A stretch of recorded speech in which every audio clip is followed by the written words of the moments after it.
Un résumé du film commence aujourd'hui avec la reine marchant dans la cour de son palais au milieu de la neige. Soudain, elle aperçoit une rose rouge parmi les arbres gelés. Lorsqu'elle s'approche pour la toucher, ses épines la piquent et 3 gouttes de son sang tombent sur la neige. À cet instant, la reine souhaite avoir une fille aussi blanche que la neige, avec des lèvres rouges comme le sang et forte comme la rose qui l'a blessée. Quelque temps plus tard, son souhait se réalise et elle donne naissance à une belle petite fille qu'elle nomme Blanche-Neige. Les années ont passé et Blanche-Neige a grandi entourée de l'amour des habitants du royaume, et tout le monde l'aimait. Elle passait la plupart de son temps avec son ami proche William, le fils du duc Amonde, fidèle au roi. Malheureusement, la reine tombe gravement malade et après une année, elle décède, ce qui attrista Blanche-Neige et son père, qui lui firent leurs adieux avec une grande tristesse. Après cela, le royaume fut attaqué par une armée sombre et mystérieuse, alors le roi rassembla son armée et décida de mener une campagne militaire contre ses ennemis pour protéger le royaume. Au cours de la bataille, le roi et ses soldats réussirent à vaincre l'armée noire. Après cette victoire, il commence à chercher des butins et trouve une prisonnière. Lorsque le roi la vit, il fut fasciné par sa beauté et oublia la mort de sa femme. Il la rassura sur le fait qu'elle irait bien et l'emmena avec lui au royaume et décida de l'épouser, et ainsi elle devint reine. Le lendemain, Ravenna se préparait pour le mariage et a parlé à Blanche-Neige. Elle lui a dit qu'elle était belle et qu'elle aussi avait perdu sa mère quand elle était jeune. Après cela, la cérémonie de mariage a commencé et Ravenna n'a pas pu retenir ses regards de haine envers Blanche-Neige. Ravenna est proclamée épouse du roi et lorsqu'ils montent dans leur chambre, elle lui dit qu'elle sait bien qu'il l'abandonnera lorsqu'elle vieillira, car les hommes consomment toujours les femmes comme des marchandises. Elle l'a ensuite droguée et lui a dit qu'elle s'emparait de son trône après l'avoir tué, le poignardant avec un poignard. Après cela, elle ouvrit la porte du palais et fit entrer son frère et son armée, occupant le royaume et tuant toutes les personnes présentes. Pendant ce temps, Blanche-Neige dormait et se réveilla pour trouver l'armée de Ravenna tuant des gens. Elle a demandé l'aide de William, le fils du duc Amonde, afin de la sauver, mais Finn, le frère de la sorcière Ravenna, l'a attrapée avant qu'elle ne s'échappe avec William et le reste du groupe qui ont réussi à échapper à ce massacre. Ravenna ordonna à ses soldats de tuer toutes les personnes présentes sauf Blanche-Neige, car elle voyait qu'elle pourrait bénéficier de sa beauté à l'avenir. Elle a ordonné à ses soldats de mettre Blanche-Neige en prison. Ravenna retourna dans sa chambre et demanda à son miroir qui était la plus belle femme de l'univers. À ce moment-là, le gardien du miroir est sorti d'elle sous la forme d'un liquide doré et lui a dit qu'elle était la plus belle de l'univers. Les années passèrent et Blanche-Neige resta dans sa cellule dans la tour du palais, seule et isolée. Soudain, elle vit les gardes entrer une autre fille dans la cellule en face d'elle. Blanche-Neige l'a reconnue et la fille lui dit qu'elle s'appelait Grinta. Grinta a dit à Blanche-Neige que les soldats de Ravenna avaient capturé et emprisonné toutes les filles du village, sans que les 2 filles ne sachent pourquoi. À cette époque, nous voyons la reine Ravenna manger des cœurs d'oiseaux crus et se baigner avec du lait pour préserver sa jeunesse, contrairement aux habitants du royaume qui ne trouvaient rien à manger. Plus tard, les soldats amenèrent un père et son fils à Ravenna en l'informant qu'ils étaient des voleurs. Ravenna fut impressionné par le jeune homme, mais il l'a surpris en la poignardant avec un couteau. Ravenna ne fut pas blessée, elle posa ses doigts sur le cœur du jeune homme, en tira l'âme, et le tua devant son père. Elle ordonna au père de raconter ce qu'il avait vu au duc Amonde, afin que personne n'ose l'affronter. La reine retourna devant son miroir et vit qu'elle était affaiblie et que les signes de vieillissement apparaissaient sur elle. Mais son frère, Finn, lui dit qu'il avait la solution. Son frère Finn lui amena Grinta, qui était enfermée. Ravenna l'a attrapée et a sucé sa jeunesse, Grinta s'est transformée en vieille femme et Ravenna est revenue jeune à nouveau. Je me suis tourné vers le miroir et lui ai demandé qui est la plus belle femme de l'univers. Le miroir répondit que Blanche-Neige avait atteint le sommet de sa beauté et était devenue plus jolie qu'elle, et donc la force de Ravenna s'était affaiblie. Le miroir lui dit que si elle pouvait arracher le cœur de Blanche-Neige de ses propres mains, elle obtiendrait une beauté et une jeunesse éternelle, sans jamais plus avoir besoin d'absorber la jeunesse d'autres filles. Ravenna appela Finn et lui ordonna de lui amener Blanche-Neige. À ce moment-là, un corbeau se tenait à la fenêtre de la cellule de Blanche-Neige, lui indiquant un clou enfoncé dans le mur. Blanche-Neige retira le clou, le cacha puis retourna dans son lit. Finn entra dans sa chambre et lui dit que la reine avait demandé sa présence et qu'elle lui arracherait le cœur. Mais dans un moment de surprise, Blanche-Neige frappa Finn avec le clou, sortit de la cellule et ferma la porte derrière elle avec la clé. Alors qu'elle essayait de libérer Grinta, elle découvrit que celle-ci s'était transformée en vieille femme. Grinta demanda à Blanche-Neige de s'enfuir et de la laisser. Les gardes libérèrent Finn et commencèrent à poursuivre Blanche-Neige, qui sortit de la tour mais se retrouva encerclée. Les corbeaux lui indiquèrent de s'échapper par une ouverture dans le système de drainage, ce qu'elle fit, se retrouvant face à la mer. Blanche-Neige n'avait pas d'autre choix que de sauter dans la mer pour s'échapper, tandis que Finn ordonnait à ses soldats de la traquer et de la ramener au château. Pendant ce temps, Blanche-Neige était arrivée sur la plage où les corbeaux l'avaient dirigée de nouveau vers un cheval blanc, qu'elle monta et s'éloigna du palais. En chemin, elle croisa les habitants du royaume devenus des sans-abri vivant dans la pauvreté et la famine à cause du règne de la reine Ravenna. En même temps, les soldats de Finn la poursuivaient encore, mais Blanche-Neige réussit à leur échapper jusqu'à ce qu'elle atteigne la sombre forêt, devenue une forêt dévastée et peuplée de créatures maléfiques à cause de la magie de Ravenna. Hélas, Blanche-Neige tomba de fatigue et s'endormit. Pendant ce temps, la sorcière Ravenna était en colère contre son frère Finn, lui a dit comment une fille faible comme elle pouvait le battre avec un petit clou, puis lui a demandé où était Blanche-Neige. Finn lui répond qu'elle s'est enfuie dans la forêt sombre. Ravenna s'est fâchée et a ordonné à Finn d'amener quelqu'un qui connaît les secrets de la sombre forêt pour attraper Blanche-Neige. À cette époque, Finn se rendit chez un chasseur célèbre et le captura, puis l'amena au palais et le présenta à la reine Ravenna. La reine lui demanda de capturer une prisonnière qui s'était enfuie dans la sombre forêt, et l'informe qu'elle connaît ses nombreuses aventures dans cette forêt. Mais le chasseur lui a dit que si la prisonnière entrait dans la forêt, elle n'aurait aucune chance de survie, refusant initialement la mission. La reine le menaça alors de mort. Le pêcheur n'ayant pas peur de la mort suite à la perte de sa femme bien-aimée et n'ayant rien à perdre, la reine le séduisit et lui promit la possibilité de ramener sa femme décédée à la vie grâce à sa magie s'il acceptait de faire le travail. Le pêcheur a accepté ces conditions. Le chasseur et Finn et ses soldats se dirigèrent vers la sombre forêt, commençant à suivre les traces de Blanche-Neige. Finn informa le chasseur qu'elle n'était pas loin d'eux. Peu de temps après, le chasseur parvint à trouver Blanche-Neige et à l'arrêter. Mais Blanche-Neige essaya de lui expliquer que la reine voulait son cœur et qu'elle les tuerait tous. Soudain, Finn et ses soldats arrivèrent et tentèrent de prendre Blanche-Neige, mais après avoir entendu les paroles de Blanche-Neige, le chasseur perdit confiance en la reine et refusa de la leur remettre jusqu'à ce que la reine tienne sa promesse. Finn lui dit alors qu'il était stupide de croire que la reine ramènerait sa femme à la vie, car c'était impossible. Le chasseur était en colère lorsqu'il a appris que la reine et son frère l'avaient trompé, alors il les a attaqués, les a tout battus et a jeté Finn dans une mare de poussière noire, provoquant des hallucinations de Finn. Ensuite, le chasseur se lança à la poursuite de Blanche-Neige, qui tentait de lui échapper, et parvint à la rattraper. Il lui demanda de se calmer et de lui expliquer pourquoi la reine voulait son cœur. Blanche-Neige répondit qu'il le savait déjà, car la reine l'avait chargé de cette mission. Sur le chemin du retour vers le palais, le chasseur commença à regretter de s'être impliqué dans cette affaire. Blanche-Neige le suivit et le mit en garde contre le retour au royaume, car la reine Ravenna le tuerait. Elle le supplia de l'emmener avec lui, sinon elle mourrait dans la sombre forêt. Elle lui promit que s'il l'aidait à atteindre le château du duc Amonde, elle lui donnerait 100 pièces d'or, et le chasseur accepta. Après cela, nous avons vu l'homme dont le fils a été tué par la sorcière Ravenna au château du duc Amonde et a commencé à lui raconter tout ce qu'il avait vu sur la magie de Ravenna et à quel point elle était forte. Il lui dit que la princesse Blanche-Neige était toujours en vie et fuyait la reine.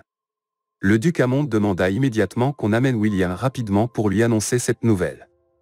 Pendant ce temps, nous voyons que William est devenu un jeune homme puissant, et lui et ses soldats ont tendu un piège pour attaquer le convoi de la reine et leur voler le butin.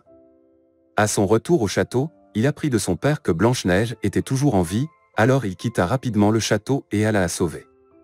Pendant ce temps, Blanche-Neige était terrifiée à l'idée de voir des serpents autour d'elle, mais le chasseur vint couper les branches et dit à Blanche-Neige que ce n'était que des illusions de la sombre forêt, car elle tirait sa force de la peur des humains.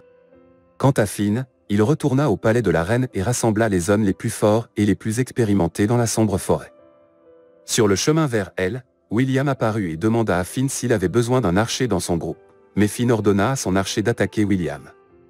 William était plus rapide que lui et le frappa avec une flèche, après quoi Finn accepta que William rejoigne son groupe. Ensuite, nous voyons le chasseur entraîner Blanche-Neige à se défendre au cas où elle serait attaquée, tandis que Finn et ceux avec lui suivaient la piste de Blanche-Neige et du chasseur. Lorsqu'ils atteignirent la lisière de la forêt, un gros monstre leur apparut et les attaqua. Le chasseur a caché Blanche-Neige derrière un arbre et a commencé à combattre la bête géante, mais la bête a réussi à frapper William et le rendit inconscient. Soudain, Blanche-Neige est intervenue pour le sauver et a crié au monstre en lui demandant de s'éloigner d'eux, alors le géant les a quittés et a quitté les lieux. Le chasseur se réveilla de son évanouissement et ils continuèrent leur chemin, mais soudain un groupe masqué est apparu à bord de bateaux et a commencé à les menacer avec des armes. L'un d'eux leur a dit que quiconque survivrait à cette forêt ne serait qu'un démon ou un mauvais esprit. Le pêcheur a répondu qu'ils étaient des fugitifs de la reine, les masqués leur ont fait confiance, les ont emmenés avec eux dans le bateau et sont retournés dans leur village situé au bord de la rivière. Le chasseur a remarqué que tous les villageois n'étaient que des femmes et des filles, s'est rendu compte que la reine avait tué tous les hommes et a également remarqué que toutes les femmes avaient des cicatrices sur le visage. Après cela, la chasseresse a soigné la blessure du chasseur et lui a dit la vérité sur Blanche-Neige, qu'elle est la princesse de la fille du roi. Pendant ce temps, Blanche-Neige jouait avec une petite fille, et le chasseur est venu à elle et lui a dit qu'il connaissait la vérité sur elle et est parti. La nuit, Blanche-Neige s'assit avec la chef de la tribu, qui lui disait qu'ils se protégeaient eux-mêmes et leur fille du mal de la reine en mettant ses marques sur leur visage, car la reine ne bénéficierait pas d'eux sans leur beauté. Soudain, la chef vit le chasseur quitter le village et le suivit, lui demandant de rester, mais il lui répondit que sa mission était terminée et que Blanche-Neige serait plus en sécurité ici. Plus tard, alors que Blanche-Neige dormait, une flèche enflammée perça la tente. En sortant, elle vit Finn et ses hommes attaquer et incendier tous les abris. À ce moment-là, William vit Blanche-Neige et tenta de la sauver, mais l'un des hommes de Finn l'attaqua, essayant de le tuer. Heureusement, le chasseur arriva et réussit à trouver Blanche-Neige, mais elle refusa de partir pour sauver les autres. La chef lui ordonna de fuir et lui assura qu'elle s'occuperait de tout et Blanche-Neige et le pêcheur ont fui les lieux. Ensuite, nous voyons la sorcière Ravenna commencer à perdre sa force et sa beauté s'estompe. Pendant ce temps, Blanche-Neige et le pêcheur étaient fatigués de courir, Blanche-Neige était très triste et se blâmait parce que le village avait été détruit à cause d'elle. Le chasseur essaya de la consoler et d'apaiser son chagrin, et soudain un groupe de nains les attaqua, les ligota et les suspendit à un arbre parce que le chasseur était célèbre et un escroc parmi eux. Il leur a dit qu'il voulait amener Blanche-Neige au Ducamonde et qu'il partagerait avec eux les 100 pièces d'or qu'ils recevraient. Blanche-Neige leur a également avoué qu'elle était la fille du roi Magnus qu'ils aimaient et servaient. Soudain, ils ont entendu les hommes de Finn s'approcher d'eux. À ce moment-là, les nains ont détaché Blanche-Neige et le chasseur et se sont enfuis d'une grotte secrète. À l'intérieur de la grotte se trouvait la belle forêt de fées connue uniquement des nains, et elle était remplie de créatures et de créatures merveilleuses. Blanche-Neige était fascinée par l'endroit. Ils s'assirent pour se reposer et y passer la nuit, et l'un des nains dit à Blanche-Neige que son père était un bon roi et que les nains vivaient dans la prospérité pendant son règne jusqu'à ce que la reine vienne et transforme la forêt en ruine. Le nain demanda à son ami de jouer pour eux, et Blanche-Neige commença à danser de plaisir. Le lendemain, Blanche-Neige se réveilla devant le magnifique spectacle des créatures de la forêt. Les nains et le chasseur remarquèrent que toutes les créatures aimaient Blanche-Neige. Soudain, elle vit un cerf blanc sortir d'un arbre géant, s'approcha et le toucha, et il s'inclina devant elle avec amour. Le vieux nain leur dit que c'était un signe que Blanche-Neige était la prédite qui ramènerait la vie et la beauté au royaume. Soudain, la flèche du cerf fut frappée, et ils réalisèrent que Finn et ses hommes les avaient découverts. Le cerf se transforma en papillon et disparut, et une bataille éclata entre les nains et les hommes de Finn pour permettre aux chasseurs et à Blanche-Neige de s'échapper. Pendant la fuite, le chasseur se sépara de Blanche-Neige pour la protéger. Quand Finn le vit, il le poursuivit et commença à se battre avec lui. À ce moment-là, nous voyons William essayer de sauver Blanche-Neige, mais il tomba de son cheval. Blanche-Neige ne le reconnaissait pas et pensait qu'il voulait la tuer. Avant que le nain ne le tue, William se présenta à Blanche-Neige, qui le reconnut. Quant au chasseur, il est maîtrisé par Finn à cause de la puissance du charme de sa sœur Ravenna. Avant de le tuer, Finn a dit au chasseur que c'était lui qui avait tué sa femme, et la colère du chasseur s'est enflammée et a transformé sa colère en une énorme énergie, attaquant Finn et le tuant. À ce moment-là, Finn a demandé de l'aide à sa sœur, mais Ravenna ne put le sauver car elle était au plus bas de sa force et ressentait sa douleur due à son lien avec lui par la magie. Finn mourut, et Ravenna perdit complètement sa force. En même temps, l'un des soldats dirigea sa flèche vers Blanche-Neige, mais le nain l'a sauvé et la flèche l'a touché et il est mort. Blanche-Neige a beaucoup pleuré parce qu'il a sacrifié sa vie pour elle et elle a pris son épée et a décidé de se venger de la sorcière, et tous les nains ont rejoint Blanche-Neige pour combattre Ravenna. Le lendemain, ils continuèrent leur chemin vers le château du Ducamonde. La nuit, ils campèrent dans un endroit sûr pour se reposer. Et pendant ce temps, William parla avec le chasseur et lui raconta combien il aimait Blanche-Neige et leur enfance ensemble. En même temps, la sorcière Ravenna préparait un puissant sortilège. Le matin, Blanche-Neige se promenait dans la forêt et rencontra William, qui lui avoua son amour, et elle aussi avait les mêmes sentiments pour lui. William lui a offert une pomme rouge comme il le faisait quand ils étaient petits, et Blanche-Neige l'a prise et en a mangé. Soudain, la pomme est devenue noire et Blanche-Neige est tombée de douleur, car la pomme était empoisonnée. Elle découvre que la sorcière Ravenna était déguisée en William. Avant que la sorcière ne puisse prendre le cœur de Blanche-Neige, William et le chasseur apparaissent et attaquent la sorcière. Mais elle se transforma en corbeau noir et s'envola vers son royaume.